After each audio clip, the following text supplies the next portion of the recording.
Good morning, friends. Not gonna lie, I'm getting kind of discouraged with gardening.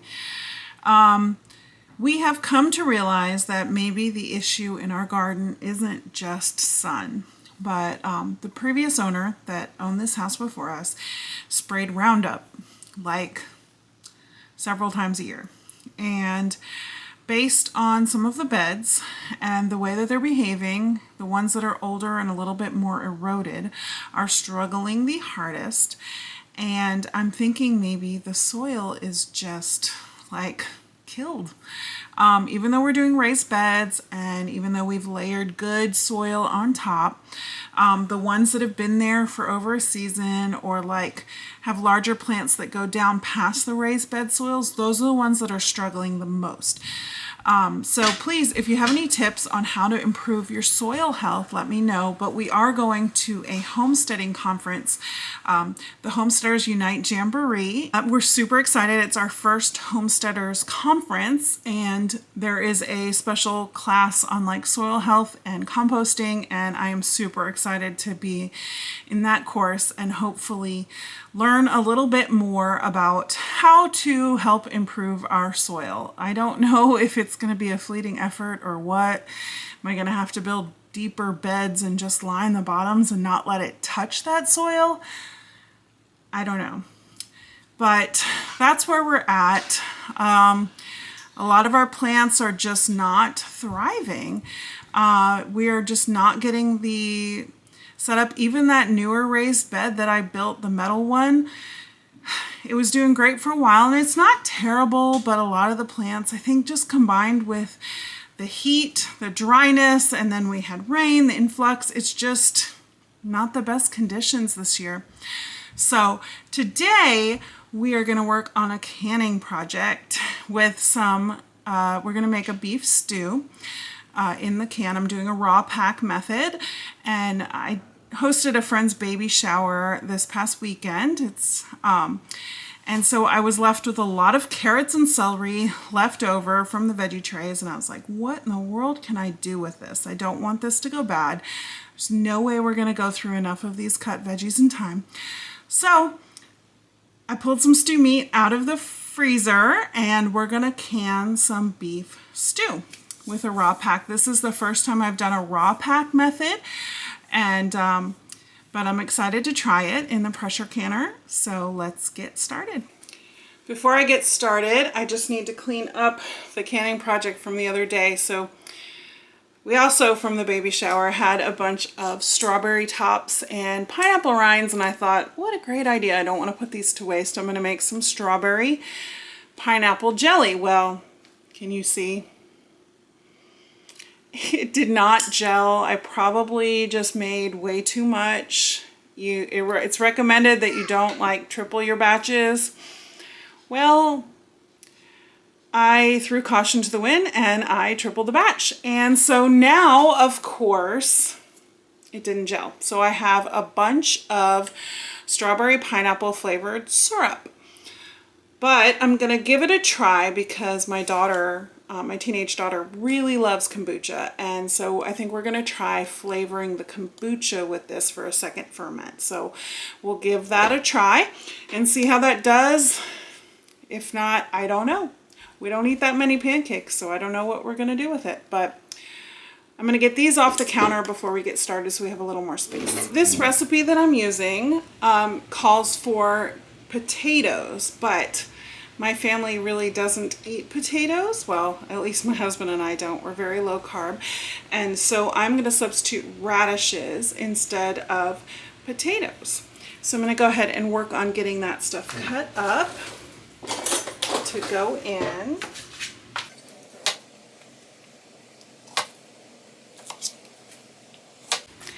If you've never tried radishes in the place of carrots, you really need to try it, especially when you're using something strong flavored like a beef stew.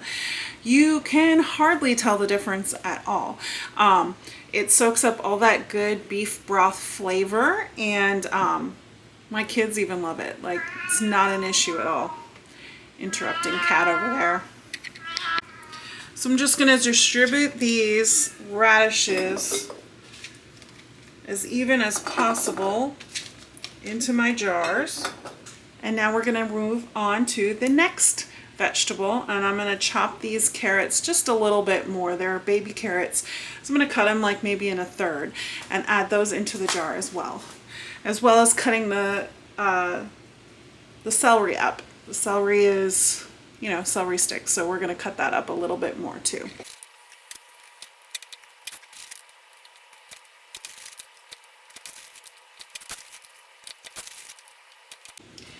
So now I'm just going to kind of evenly distribute the carrots into the jars. My canner fits 4 jars. My electric pressure canner fits 4 jars, and you do need to pressure can when you're dealing with meats and some of these lower acid vegetables. My husband got me the electric pressure canner for Christmas, and I am absolutely loving it. I think we need a little bit more carrots. That looks a little light, so I'm going to chop up a few more carrots. But my husband got me that canner for Christmas, and let me tell you, makes it so much easier to pressure can. You don't have to babysit as much. It beeps and tells me when to do the next step, and I've actually been able to like get it going and then like completely walk away. I've even left the house before once it's up to pressure. I don't know if that's really the best way to go about it, but I have done that. And you know, once it gets going, I can walk away with, you know, if I have to go pick up my daughter from her hybrid school or whatnot, and you know, it helps. When, as you know, anybody that's canned, if you are working with pressure canning, you typically cannot walk away at all when you have pressure canning. That looks a little bit better. So we're going to go with that. And now I'm going to chop up some of the celery. I also have an onion here. I don't have any white onions left, but it doesn't really matter as far as flavor about using a red onion. It just may give it a little bit more of an interesting color, but that's okay with me.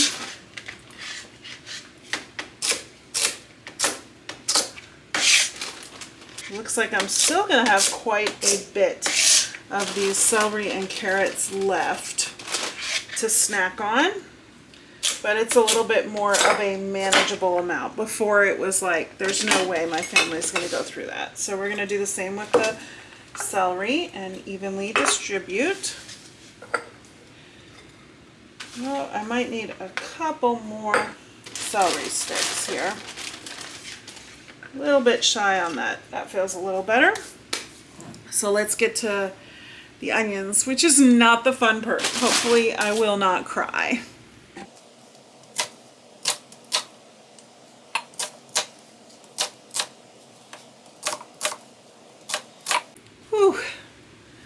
Onions a little hotter than I thought, but I kept them in their halves so that it would be easy to distribute.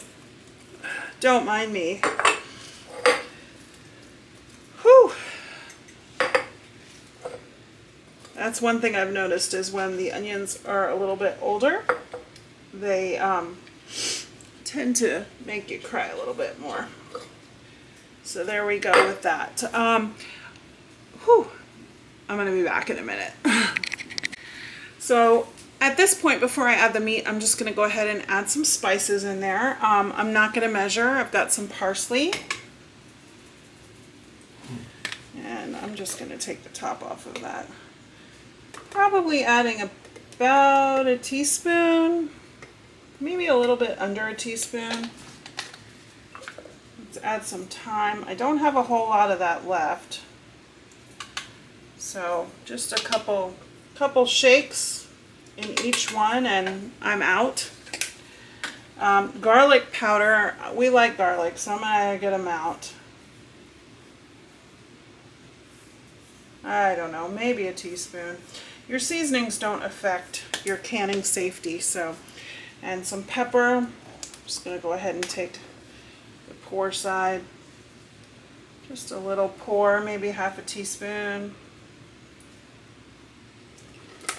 And some salt. I do use a kosher salt that's not iodized so that it doesn't affect the safety of the canning. And again, I don't know, I'm just kind of eyeballing it. Add our beef. So I have some beef stew beef that we get from a local farm here. We order about half a cow at a time, but we've just gotten a local source. Super excited. Campbell Homestead and Company. They raise cattle, and we are going to buy a calf from them, and they will raise it for us because we definitely cannot raise a cow here on our suburban homestead. So they're going to raise it for us, and we will help contribute toward feed and things like that. And have a really local, but this is local as well, and we're excited about that. Oh, these are perfect size. This is stew beef. So I have 3 butcher papers here, probably, oh, I don't know. I think each one was a little over a pound, so I'm just going to evenly distribute it. Look at that beautiful red colored meat. So nice and rich. Not pink like you would get from the grocery store. All right, that is quite a pile of beef. Let me turn the camera around and show you. So I'm gonna take this and just try and like figure out how to evenly distribute.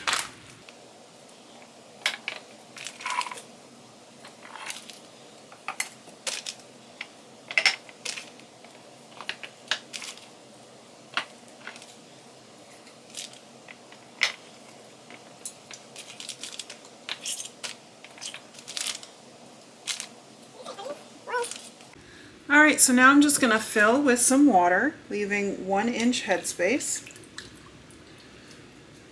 about, and then I have this chopstick here I'm going to debubble with in a moment. Ooh, that one does not want to take water. Already, before I even mess with the chopstick, I'm seeing these are so low. Oh! Broke my chopstick. That's okay.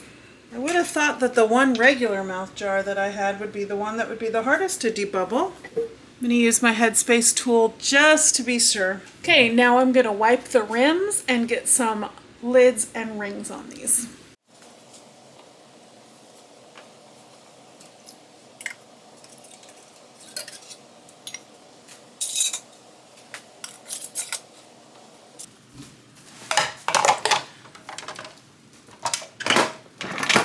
Because we have beef in these, we are going to pressure can for 90 minutes. I'm going to let this come up to pressure, and then we will let it vent for 10 minutes before we switch it to airtight. And then I just hit, once it beeps and lets me know that it has vented and it's ready to go airtight, I flip it to airtight, and it pressure cans for 90 minutes. So let's do that.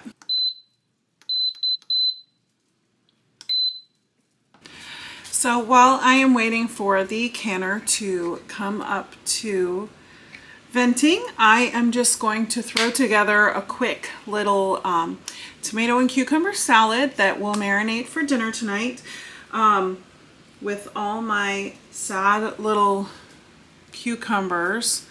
But we're going to try to make the best of them, and my tomatoes that are not the best, but we're going to eat what we have because it's what we have. So I'm not measuring anything. You'll see that as a trend.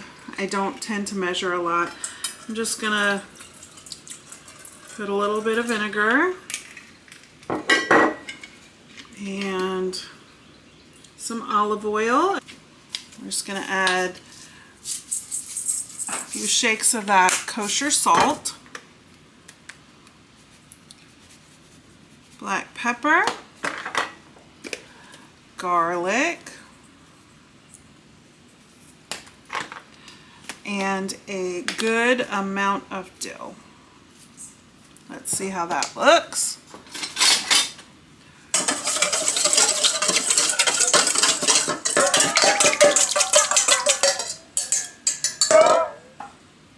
I think that's good. just gonna thinly slice the cucumbers. So no matter how sad these little cucumbers look, I'm just gonna go ahead and use them anyway.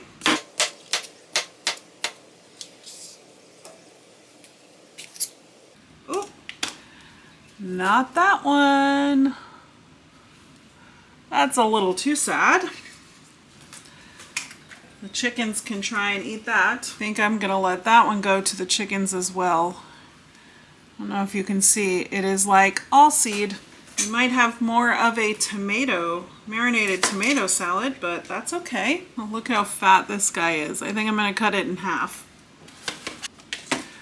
It's actually not bad. Looks pretty good. Let's add some tomatoes. I find tomatoes like a serrated knife, so we're gonna try that. Oh yeah, so much better. I believe this is a Kellogg's breakfast tomato. Had a few little bad spots on it, but the chickens will enjoy that. There's another Kellogg's breakfast. Not quite sure why they call it that. Maybe because it's kind of orange, like sunny orange juice, like a good breakfast, but it's my first year growing these. I've had decent success with them. Let's see. They're pretty good. A little acidic. I was really hoping to have a great harvest this year, but where I can can sauce every year. I keep hoping and hoping, and it is yet to come, but one of these days we will make it. Maybe if I heal that soil, then we'll finally get a good harvest of tomatoes to where we can. So it looks like I might need to be making some trips to the farmer's market. I believe is the Paul Robeson, which, oh, I hear that beep.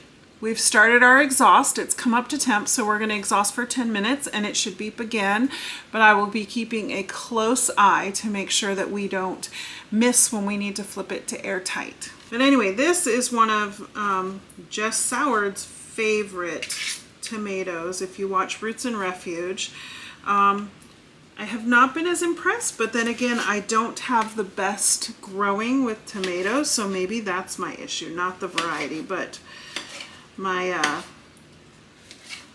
my tomato growing abilities. So there we go with the tomatoes on top. Oh, that looks pretty good. I'm liking that.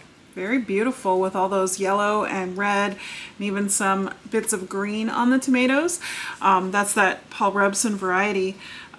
So I'm gonna stick that in the fridge to have with dinner tonight. Still not 100% sure what we're having for dinner, but I know we're having zucchini because I have some organic zucchini that I bought at the store because my zucchini plants all died on me. I don't know what happened. Maybe squash, vine borers. I don't know. I didn't even see the issue with it. It just disappeared. So I've had to buy all my own zucchini and squash at the store, but I have some zucchini from the store that's in the fridge that's looking kind of rough. So we'll probably chop that up in a minute to roast.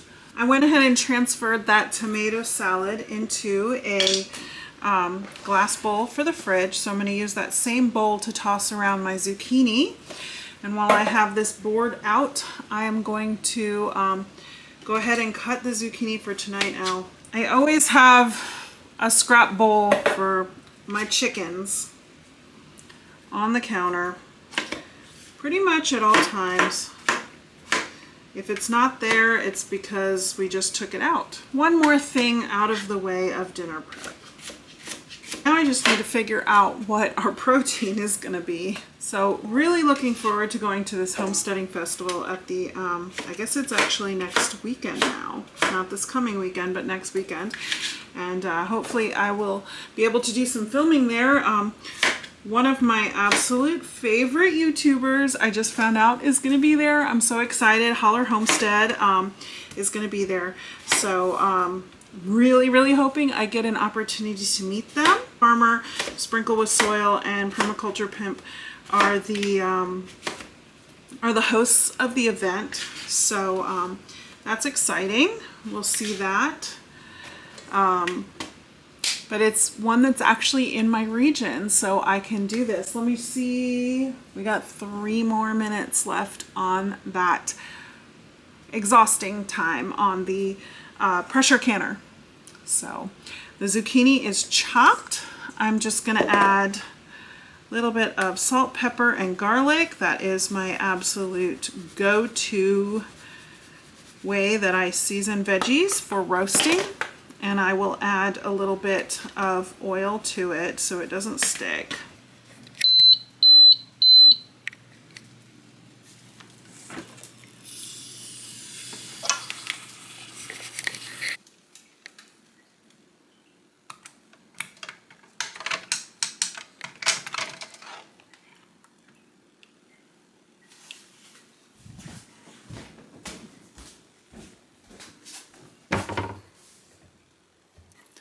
So now we just wait a few hours. I just heard a ping, that's a good sign, until those jars all get sealed up and cool down to room temperature, and hopefully all seal.